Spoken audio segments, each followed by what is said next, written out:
Welcome to the Outside the Business Boxes podcast, where we're talking about how to ignite your business today for the future using systems for everything you do in your business to make your life, your employees' lives, and your customers' lives easier for you to ultimately enjoy your business and, of course, make more money. I'm your host, Chad Murray. And hello, welcome again back to the Outside the Business Box podcast. I am Chad Murray, your host. And I wanted to thank everybody for getting us to the point where we're having quite a few listeners now all across the country. I even saw I had a couple overseas take a look at my podcast, which is really cool, and take a listen to it. So today's topic, relationships. I'm the guy that had almost no relationships even just 2 years ago. And when it came to industry standard relationships. Now, I'm going to kind of start off kind of letting you know what does a relationship mean? I mean, what the definition of a relationship is one or two more people that are getting to know each other that have trust and value to each other. So that is a made up definition out of my vocabulary. So I didn't look it up in Webster's or anything. That is the definition to me.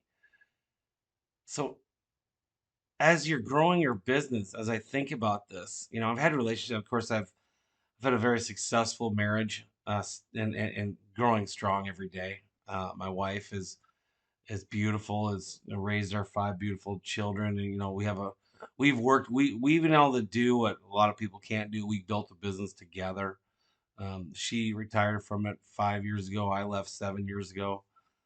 So, I mean, that's a relationship. We have a good working relationship. We have a good home relationship.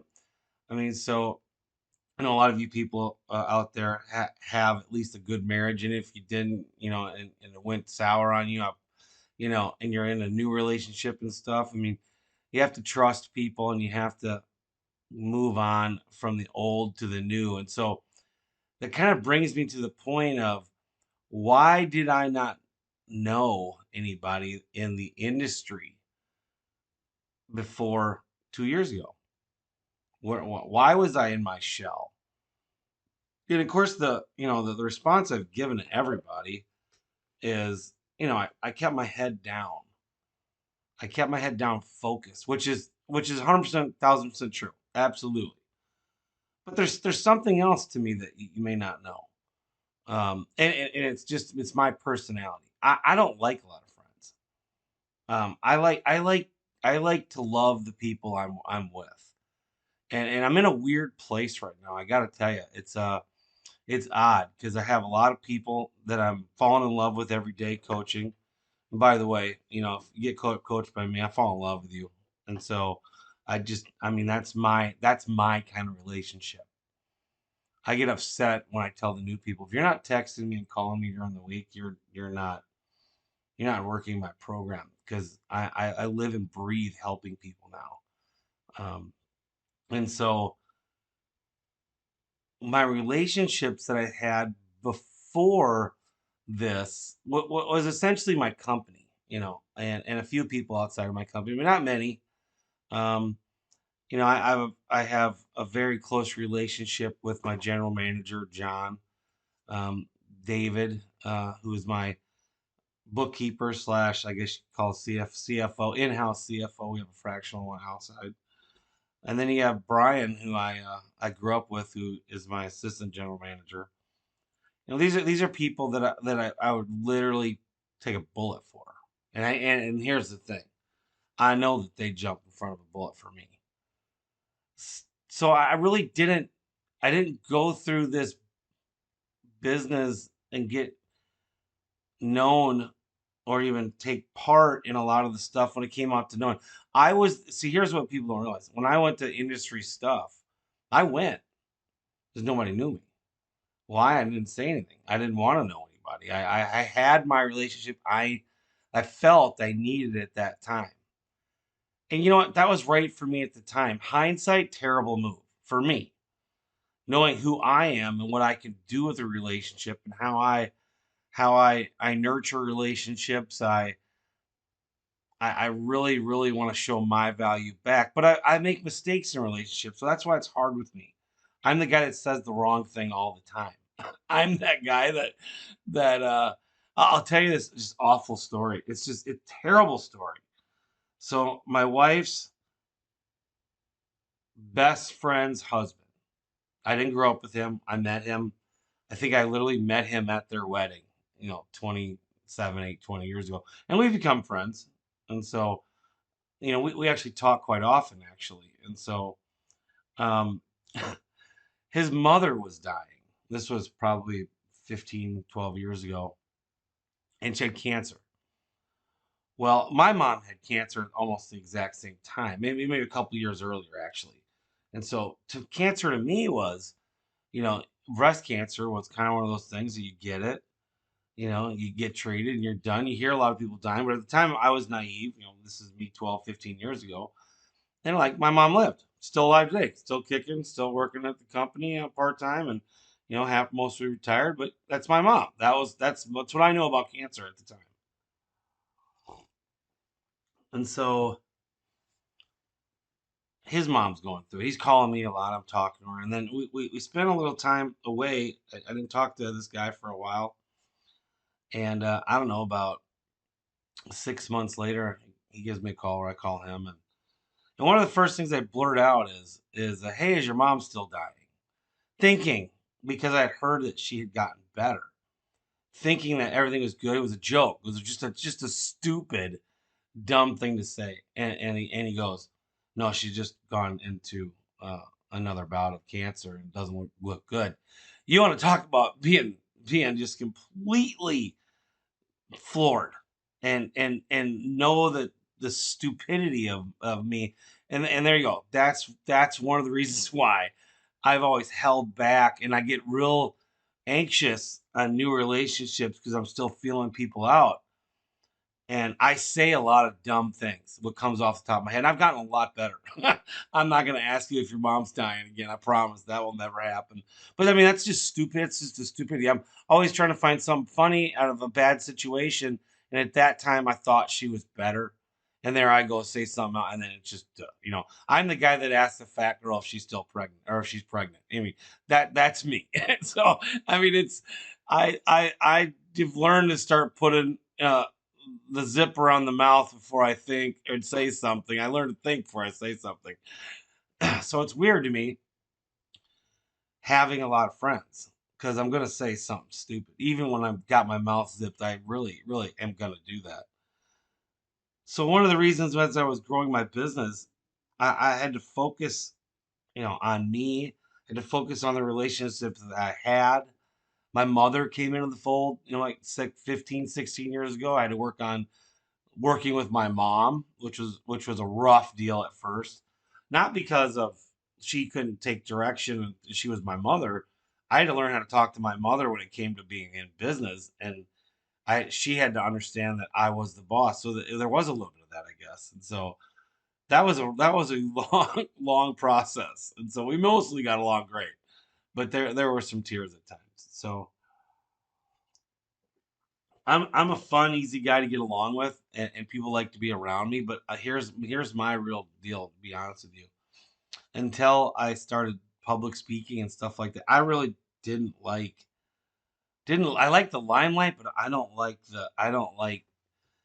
a lot of groups and stuff. And I'm good in groups, but when it comes to getting personal, I always had a problem with that. I mean, because I fall in love, I fall hard. I used to get hurt a lot. I would hire employees.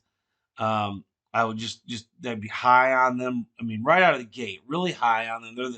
They're the best thing for us, all this kind of stuff. When the reality is, you don't know anything about them, and then they stab you in the back, and then So my over the last 26 years of being in business for myself, most people up until 5 years ago, my company stabbed me in the back or quit.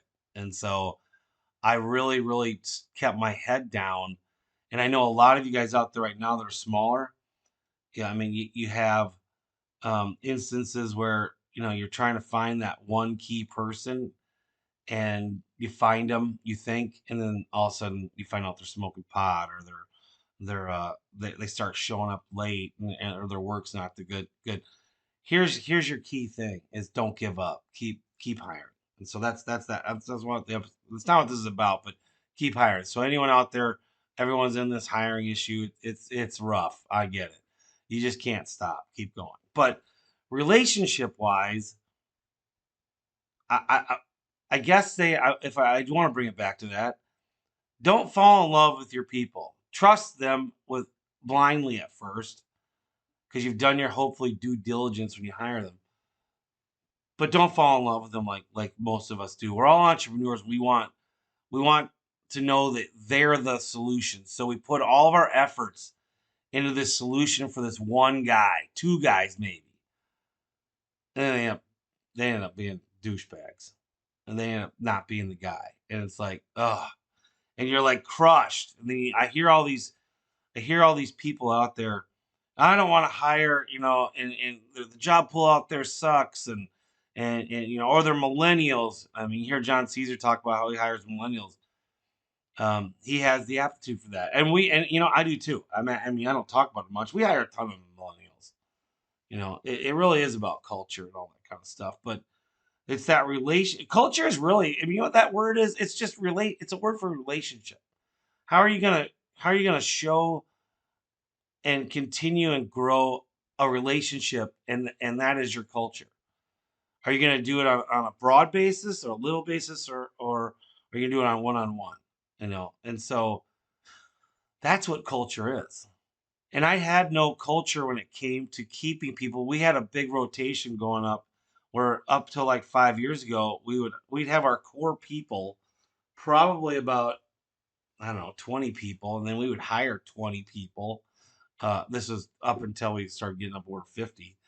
But we'd have 20 core people, and then come summer, we'd really hire really fast, train like crazy, do a lot of easy stuff, train around to do easy stuff. The other 20 people do the hard stuff. That's where, if you heard my other ones about easy trucks. And so we would hire a lot of easy trucks, a lot of easy work that could be done in the fall for us. But I never would put my trust, or I never would fall in love with those people or anything, because I knew that they'd be gone come February. And what's great about the service business nowadays, if you do it right, you don't have to lay off a whole lot of people, if any. And so we went 5 years without having to lay off anybody. People did it on their own. But I kept my head down, kind of coming back. I kept my head down, and I worked on me and my relationships that I had at the time.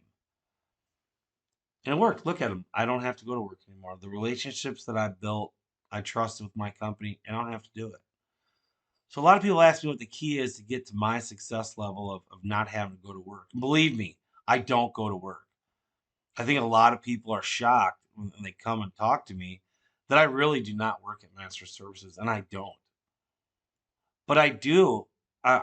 We have our Monday.com. We have a couple other little systems, Connect Team now, that I communicate, and I talk to John pretty much every day, and I talk to David pretty much every day. I talk to Brian once or twice a week, if that, because he's really operational. So Brian is high level. It's definitely David and John. I need to talk to Brian more. I've actually known him my whole life. So anyway, but I don't have to. That's the thing. He can come up here, and we can finish each other's sentences and move and keep moving and going and growing. And so he doesn't need me to call him every week either.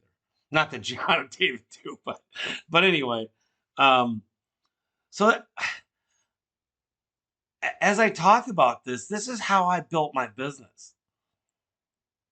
And I got it up to nearly 5 million, and I started seeing up until 19. I mean, we were really rocket shipping from 2014 and more. I think in 14 I was probably doing just under 3 million, and from 15 on we kind of went up to the 4.5, and then until 2020 hit. But I really do think that I was stuck. I would have been stuck there at that $4 to $5 million mark. Why was I stuck? I'll tell you why. I was stuck because everything that we'd always try to do would fail because I didn't know where to go get help with it. And so, hence, I start coaching 3 years ago, and actually over 3 years ago now, 3.5 years ago. And I start having relationships with people, not in the chimney business really. I start talking to people. I start learning a little bit even from my clients, like my landscaper client that is now a $15 million deal that I helped double his business. I would sit there and help him and study and help him do stuff, and then I'd be like self-reflecting on our own business, going, "Hey, we don't do this that great. We do this." And I teach everything that we do at Masters, but I mean, it'd be like, well, we're actually not that great at this thing I'm trying to help this guy with. So I'd go back to Masters and I'd be like, John, we need to shore this up. We need to make sure that this is followed up on. But my relationship with my landscaper uh, was pretty intense for the year I coached him, and we're still friends. I mean, we still talk about every 2 months or text and stuff, but it was a nice relationship. And I had I had a bunch of other businesses. If you've heard me talk, I fired more businesses that I was coaching than, and no, I've only had one guy ever let me go due to um, a bad story about he didn't call the call center. His call center manager was in the hospital for COVID and didn't call him, and I yelled at him, and I don't feel sorry about it. He deserved it. He should have called her, and he just said he wasn't gonna, and I was like, well, I disagree. Next week he canned me, but hey, it's okay. Um, I've timed out a few clients, and other than that guy right there, um, I've pretty much kept in contact with most of my first year clients. A couple I haven't, but most of them I have. Even the ones that I fired. It's a relationship that started that it's hard for me to let go, and then they call me too. So what happened to me 2 years ago that made me think I need relationships? What are relationships to me, and what am I missing? So I was reading a book, Think and Grow Rich, by Napoleon Hill. And if you haven't read it, you need to read it.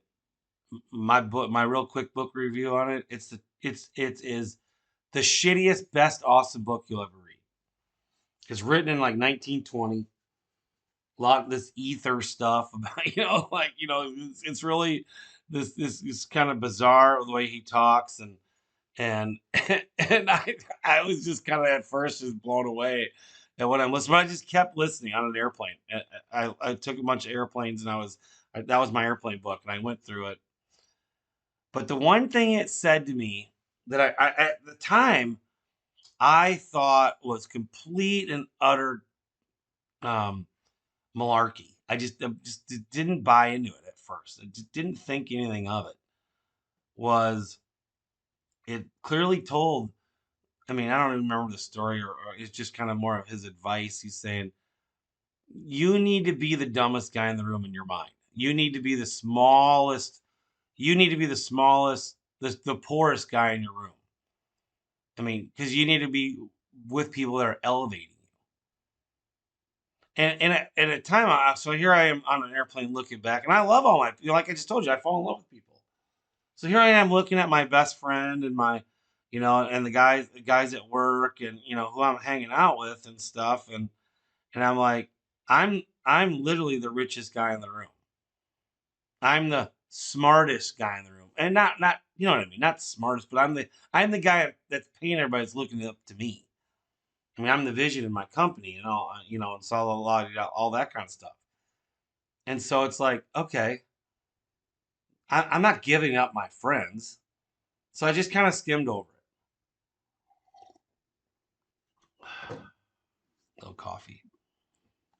So I come to this other book, and if you haven't read, I gotta pull up my Audible and see if I can find this book. Um, it's a guy. He's like Australian or not Australian.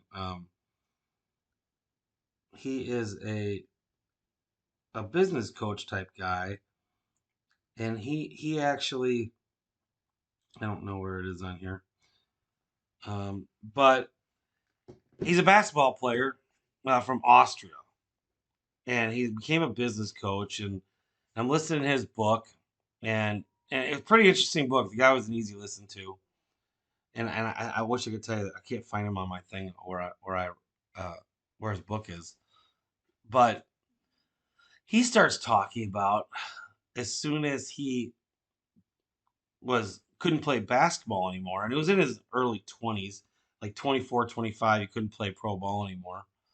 um he he wanted to be wealthy, and he came from a modest family, uh middle whatever you want to say, middle America, not a middle America. I don't know what I'm trying to think of the story more than I'm trying to talk here. So let me just move on. So anyway, he comes from, the middle income. His family's, had no problem with him going to do everything else, but he didn't want, and they were farmers, and I don't want to be a farmer. I want to be a business guy. I want to be rich. And so he he starts talking about in the book how he had this same aha moment that I had 2 years ago when I was listening to his book after I already listened to Think and Grow Rich. Was you have to you have to really elevate your game on who your relationships are with if you want to grow. And it's not like let me continue the point. You need to find people around you. Like, you're listening to this podcast, so you're already elevating who you are and what you're thinking about business because you're listening to this for a business tip. So you already started this process. So the next process is, who else can you know? If you haven't reached out to me, reach out to me. Get to know me. Maybe I coach you, maybe I just mentor you, maybe I don't know, but get to know me. Get to know someone else that you might want to reach out to, that can mentor you, or just be a friend. And you just literally be a friend that's above you. And when I say above you, I'm not trying to class you or anything else. Someone who's clearly more successful than you. Reach out to these people and build a relationship. You're going to learn more stuff from the tidbits and how they even talk, just how they talk. And they'll, as you have a 2-minute conversation, you're going to come away with something you can either grow for yourself or grow for your business. So I hear this from this guy in this book telling me in my mind, on another plane, listening to that you got to elevate who you're hanging out with. And I'm like, okay, there's something to this, because now I've just read it in 2 books. So then at the same time, I started to coach Mike Fazy, and I am in love with Mike Fazy, man, love. He is literally um, not one of my best friends, and he he he starts telling me that I need to know Alan Rush, and then I need to know Mark Stoner, I need to know Steve Scally, and I'm just like, he probably tells me this for like 3 or 4 months, and of course, man, I was busy. I had like 12 clients at the time. I was making good money. I didn't need to know anybody else in my mind, right? And I'm just like, I'm focused on you. You're my relationship, but I'm still at that time not really hanging out with anybody who's more successful. I don't know anyone. I don't even know anybody more successful than me. So I don't know. One day, I just he said something, and I said, "Oh, I got to call Alan. I got to call Alan Rush." So I called Alan, and we worked up a time. And I texted him, say, "Hey, it's Chad Murray. I want to talk to you. Blah blah blah. When you got some time." And he answered me pretty quickly. I mean, within the day, and we were on a call, I think, that night, and we talked for, I don't know, maybe 45 minutes. I was like, "Wow, this guy's awesome." And so he mentioned something about Mark Stoner, and really at the time I was just kind of like, okay, I've heard his name before. This is who I was in the industry. Who doesn't know who Mark Stoner is? And here I am. I have no idea who Mark Stoner was. And so, uh, I don't know, a couple months go by, and Mike is like, he's like, you really need to know Mark Stoner. And so I did. I finally called Mark, messaged him. We did a Zoom call on a Saturday morning for our first like greeting to meet each other. We talked for an hour and a half on a Zoom call, laughing like we had been buddies forever. So it's Mark and I have a funny relationship that I mean I know he'd say this too because he has said this. We're like the same guy on a different timeline with our stories. Now he's completely different than me. I'm louder. He's definitely more reserved, but with smart way he talks. And God, he has such a sweet voice, doesn't he, on his podcast? Wow. But anyway, um, you know, so I start building this relationship with Mark, him. Then I start just getting out there and talking to more people. Um, I, I now, by the way, my first chimney guys that I am totally in love with all these guys. I mean, they've helped me out as much. Tom Osceola and the New York boys, Sherwood and Bobby at Ageless Chimney. I mean, these guys, I still coach them to this day. But they help me as much. They don't even realize it. But they help me as much as I help them. I think at times, and then I've added a ton of other people. But I'll just say, you know, why I felt to have the need for this relationship podcast was last week. I ended my podcast was I wanted Bare Hands Pro because it was jabbing Mike to give me a discount, and he texted me and I said, hey, did you hear the end of the podcast last week? You need and I think I don't know, slightly defensive on his part, but was justified. He says, I thought we were supporting each other, and you know what? There you go. There's my stupid ass thing going out there, and I say something wrong, and you're right. I don't need a discount at Bare Hands Pro. I don't want to pay more than I have to, but I don't need a discount. What I need is I need Mike Fazy to be who he is to me and who I am to him, and I don't need a discount there. Bare Hands Pro, by the way, is the inspection program that we are starting to use, and you should use too. Call Bare Hands Pro, barehandspro.com. uh, but I don't need a discount from Bare Hands Pro, and I just need Mike Fazy in my life, whether he's doing that or not. He is truly one of my best friends, and so as we move on here, I mean, you don't know who's gonna elevate your game, and you know who's not gonna elevate your game. Most likely your employees. Most likely not your wife. Most likely not your parents to this point because they got you where you are. You're gonna need to find someone that you don't know, and that's hard for a lot of people. How do you go find someone you don't know that's gonna elevate your game? So I'll tell you one of the things that elevated my game, and it's not a person, it's a book. It's books. Audio books came out. I'm highly dyslexic. I can't touch an actual book. I can touch it, but I can't read it. Not without wasting my time, and my time's too valuable to do it. So now Audible came into my life about 5 years ago, and it really did change the way I grow. It obviously it got me to have relationships. It helps me in different things. I've read a bunch of coaching books to help elevate my coaching business. But my book hero is obviously everybody knows about the E-Myth and Michael Lee Gerber. That he's not really my number one go-to. You need to read that if you haven't read that and you're a small businessman. That's first book. Second book, Obsessed, by Grant Cardone. It's actually called, let me bring it up here, Be Obsessed or Be Average.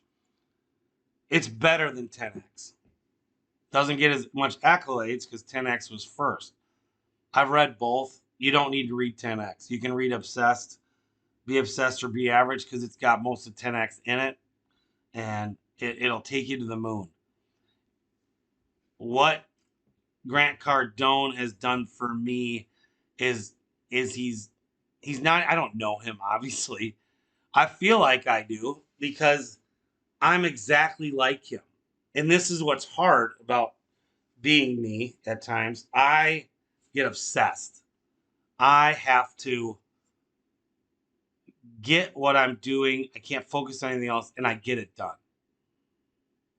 And that's what's hard about I have with my relationship with John, actually, my general manager.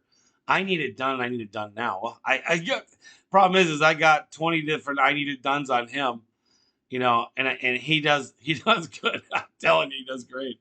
But I mean, I pile it on at times, and of course, I've been talked to about that. But anyway, not to do that anymore, and I'm trying not to. It's just that's just me. Hard not to.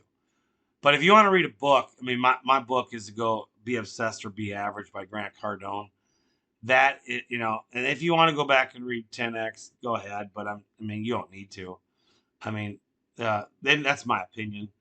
Because it's going to put, right now in the world today, if you're a 2-truck company and you're trying to make it to 4 to 6 trucks, I'm sorry, the day doesn't end until you close your eyes in business. You take your Saturdays or your Sundays, one of the two off, and you work 6 days a week right now, and you work every living, breathing, waking moment awake. Kiss the wife and kids and work. And you got to do that to get to where you need to get to. Because I'm going to tell you the hardest business, I mean, Mark Stoner says all the time, is the $1 million business. Growing to $1 million is fun and easy. It's actually pretty easy. So once you get there, what do you do? But now you're making a little bit of money, so now you got to learn how to work it. So how are you going to do that? You're going to have relationships. You're going to find people that are more successful than you. In your mind, smarter than you. Now, what does the word smart mean? I mean, it kind of sounds like an asshole thing to say, right? Well, it's not. It's just in your mind, the way you need to think is, who is smarter than me? They may not be smarter than you. They're just wiser than you. They've just done more stuff. They've been there. They've gone through it. That's what I say when I say someone's smarter than you. I mean, Mark Stoner is smarter than me. Alan Rush in sales is smarter than me. I'm smarter than them in some things, but we have an excellent relationship. Now, other people, that I've met, that I like to listen to and talk to, I don't talk to a lot of these guys as much because as busy as I am, but Steve Scally, a new relationship there. I like talking to him. I don't talk to John Caesar as much as I'd like because he's busy and he's trying to grow his coaching business. I like hearing and talking to him because he's growing a very good business. And there's a lot of guys out there, that I listen to and I follow, with relationships, and a lot of my new people that I'm coaching, it is really, really fun to listen to them talk to me and have a twinkle in their eye when they hear me talk to them because I'm that guy to them, which I am. I'm wiser, so obviously I'm good coaching them. But I like to see that twinkle in their eye when I have an aha moment as I'm showing them something. It's great, and eventually they'll be able to do it too. So I'm rambling on, but that relationship building is the point of the podcast. If you haven't reached out to someone who's wiser than you, I'm challenging you. Action step. If you're listening to me, you need to in the next week step out of a comfort zone. Someone you don't know that's higher up in the business than you, or someone you've been wanting to talk to that's going to elevate your game, and email them, text them, or call them. And set up a time to just talk. You just want to chat with them. That's it. That is what's going to elevate your game. Because you don't know what you don't know. And so, by the way, Mark Twain, is the one that has said that. I'm related to Mark Twain. He's my great, I think maybe one more great uncle. My grandma was a Clemens. just put it out there.